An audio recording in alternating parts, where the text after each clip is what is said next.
तरुणाने आपल्या तालुक्यामध्ये एक नवीन उद्योग सुरू केलेला आहे. स्वतः बरोबर राम नावाचे आपले मामा ना, त्यांना घेऊन त्यांचं मार्गदर्शन घेऊन, तुम्हाला सगळ्यांना माहिती ज्याच्यावर राम आहे तो काही करू शकतो, सगळ्यांनी बघितलेलं आहे.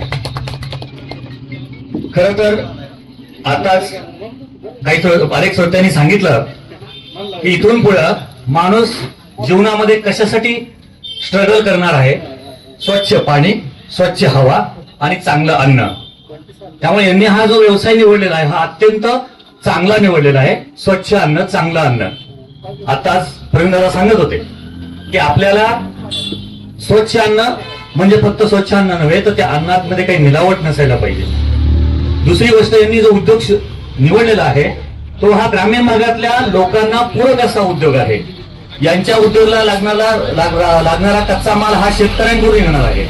शेतकऱ्यांचे शेंगदाणे असतील, अजून कुठलं तेल बनवणार करडई असेल, याला इथंच ते बाजारपेठ उभी करून देणार आहे. मी त्यांची फॅक्टरी जाऊन बघितलेली आहे. अत्यंत चांगल्या पद्धतीची फॅक्टरी आहे.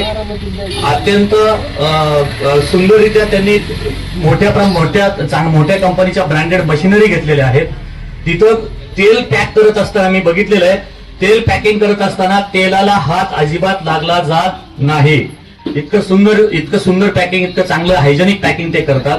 आणि मी तुम्हाला सांगू इच्छितो की आपला हे गाव आहे, आपला हा तालुका आहे, सर्वसाधारणपणे उद्योगाला, व्यवसायाला फार पूरक वातावरण आपल्या तालुक्यामध्ये नाही आहे. पण तुम्ही सुरू केलंय, तुमच्या पाठीवरती शाबासकीची थाप पडणार आहे, तुमची वाहवा होणार आहे. अर्ध्या हळकुणाने पिवळे होऊ नका. पार्टनरशिप मध्ये हा व्यवसाय करत असाल तर कान हलके ठेवू नका आणि लॉंग टर्म विजन करा. आजच मला यश मिळेल, आजच मला पैसे मिळतील, आजच मी गाडी घेईल, घोडा घेईल, जागा घेईल, राजकारणात उभा राहील, असं काही स्वप्न इमिजिएटली डोक्यात ठेवू नका. लॉंग टर्म प्लॅन करा. पुढचे 20-25 वर्षापर्यंत तुम्हाला झगडावं लागेल आणि हे डोक्यात ठेवा की तुम्ही यशस्वीच व्हाल.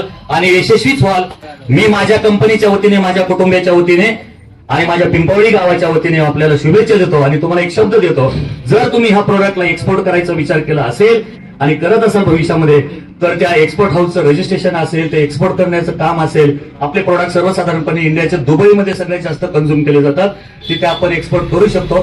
त्याच्यासाठी मी अवश्य तुमच्या बरोबर काम करेल अशी ग्वाही देतो आणि पुन्हा एकदा तुम्हाला शुभेच्छा देतो. तुमच्या वडिलांचं मी या ठिकाणी अभिनंदन करतो, आईचं अभिनंदन करतो आणि थांबतो. धन्यवाद.